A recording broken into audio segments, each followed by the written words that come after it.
نظرت چیه اگه بگم قرار خوشرکابو بازسازی کنیم؟ همه چیز از اینجا شروع شد. خوش رو برای فقط آتقی تو دارم ماشینا فقط خوشرکاب. 8 بهمن ساعت تقریبا 11:10 شبه. فقط اینو میدونستیم که یه روزی تو محله خزانه بوده. ساعت تقریبا 1 شبه پیدا کردیم آقا.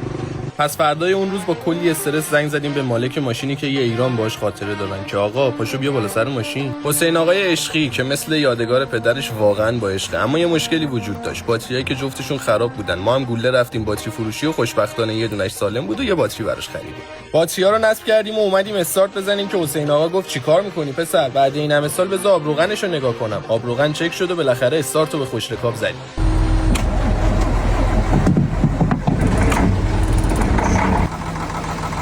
جونم به این استارت پیر شده ولی هنوز مثل جوونیاش رو فرمه. خواستیم راه بیافتیم که فهمیدیم باد یکی از لاستیکاش کمه. پس لاستیکو باد زدیم و خوشرکاب بعد از سالها دوباره آسفالتو لمس کرد. وقتی راه رفتنشو دیدم دوباره عاشقش شدم. به قول شاعر